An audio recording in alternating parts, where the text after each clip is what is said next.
Alright guys, so here's what we're going to do today. We've got the Chemex, we've got the Yama Silverton, and then we've got the V60, which happens to be my favorite, but I'm not going to make coffee with that today just because I've been able to dial in a little bit better with the Silverton with flavor. I'm going to take the metal filter that comes with it and I'm going to poke some holes at the bottom. Reason being is that if you don't, the flow of the water, it takes too long and the coffee ends up brewing too long, making it a little bit more bitter. And the reason I do that is because we're going to put a paper filter in there as well. Next thing I'm going to do is I'm going to put it on a scale that has a timer on it, but you can use a stopwatch on your phone if you like. Okay, and then I'm going to use a temperature controlled kettle. All right, I do have an alkaline water machine here, but I'm not going to use the alkaline function. I'm just going to use it to clean the water. Otherwise, it ends up extracting the coffee grounds pretty weird. Then I'm going to set it probably for about 200 degrees. We're going to want it to be around 197 to 200 when we're actually doing the pour over. But between the blooming time and when you do the actual pour over, it does cool down a bit. So I found that that's kind of the temperature to set it at. Beans, here's the note profiles of the different ones I've got right now. I'm actually going to go with this Rwandan from Oddly. And the note profile, raspberry pear sweet tea. Honestly, I do taste the raspberry a little bit.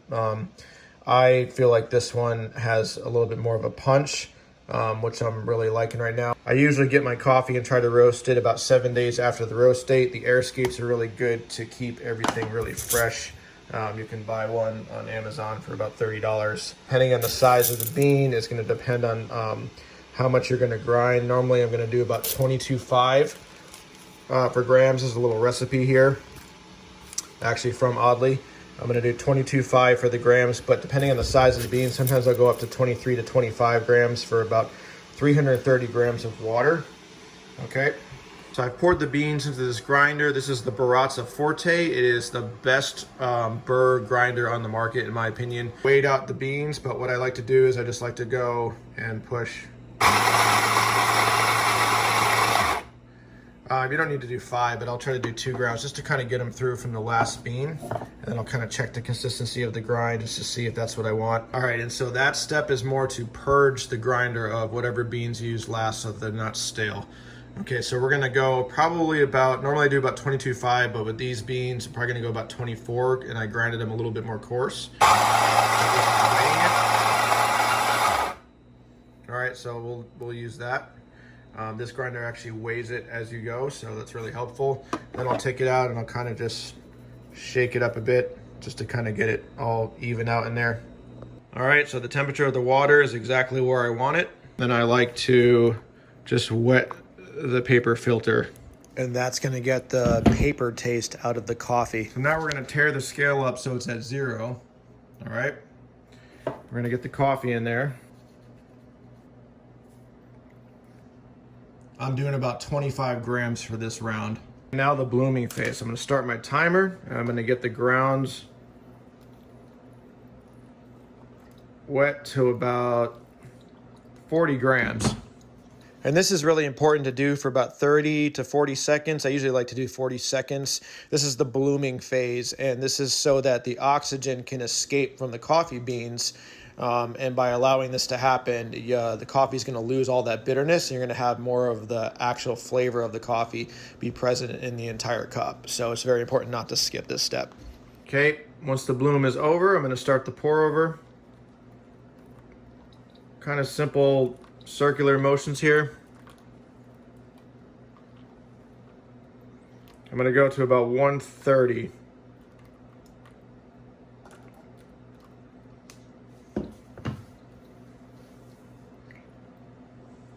Now I'm following this recipe right here, so it doesn't have to be exact. So right now you want to make sure that the temperature of your water is between 196 and 200. That's what I usually find doesn't overdo the extraction.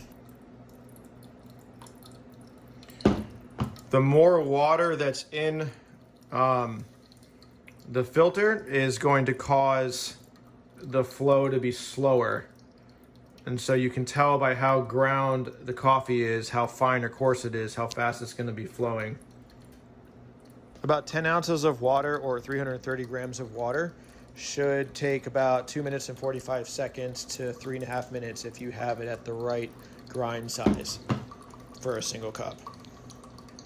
I usually do about 3 pours and leave about 15 to 20 seconds in between each pour. It's not really necessary to do multiple pours. I'm gonna go to about 330. And if this was ground at the right coarseness, it should be finishing up around 245 to 3. That's what my goal is. And we are at 310. Not bad. Not bad. All right, so I personally like pouring it into a glass container here. So in my opinion, this is totally subjective. I don't think you can taste the coffee until it cools down a bit. And so for me, it needs to be up to or down to 130 before I'm even gonna try to taste it, because when it's too hot, you just don't taste the coffee. So I'm gonna go into the nootropic world of the coffee. I'm not gonna add it to the coffee, only because the point of making craft coffee is that you're not adding sugar or anything to it to taste the real flavor of the coffee. However, if I'm gonna do a keto type coffee thing or try to add some more, I'll put in some MCT oil or G butter. The G butter is really gonna be a little overpowering for me. This stuff right here is the pure C8. It's way stronger than just normal MCT oil. You can check by the back and you're gonna know, because it's not gonna be cheap. Also, Bulletproof makes a version of this. It's called Brain Octane or something like that. So here's basically what all this stuff does. Obviously, your B vitamins. Purathrive is one of the best companies I've ever had. It's all liposomal. Theanine is going to help just kind of relax, but it's also going to slow that heart rate down a little bit so that your nerves are not going crazy. Theanine and about 50 milligrams of caffeine is a great combination. This is obviously more than that. Then you have acetyl L-crystine, and so this is a new one for me. This is going to actually modulate your dopamine and help your dopamine production. You want to take 1 or 2 of these on an empty stomach first thing in the morning. This is actually a really good brand for how cheap it is. You don't need to get the really expensive stuff. I've bought it. There is really no difference. And so I like to get about 1,000 to 1,200 milligrams of NAC on an empty stomach. And then within 45 minutes to an hour, it's almost like taking an Adderall without all of the negative side effects.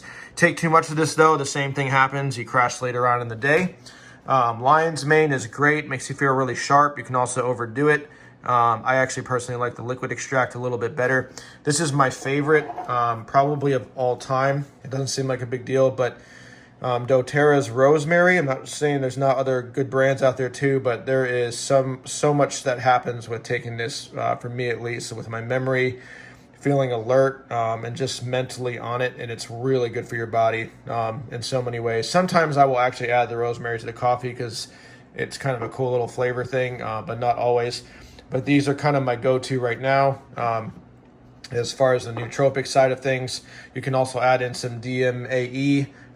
That is going to help with focus too, but again, some reason with the DMAE and the NAC, if you overdo it, you get into this weird depression tunnel later on in the day, which I can't really explain. I've asked a few people I know about it, and they seem to have the same story. So, but anyways, if I was only going to pick 2 of these, though, I would go with probably these right here. I would go with the theanine and the MCT oil if you really just want to be cranking for the day. But that's it. That's how I do my coffee, and if I'm going to go extra, I'll put those in there as well. I've actually just been drinking this here. The way this works is that the coffee beans that you're drinking at Starbucks or wherever else, they're over roasted on purpose. That's why every cup of Pikes Peak tastes exactly the same. They over roast them and they buy dirt quality beans, because that way, you know, it's all about what you're adding to the coffee, the milk, the sugar, the frappuccinos. Now, don't get me wrong, I like their mixed drinks, but coffee black at Starbucks is absolute garbage compared to when you do it right. Coffee actually tastes more like tea, and will have the notes described on some of these things, you know, like sweetness, or this one right here actually is going to have more of a buttery toffee kind of vibe.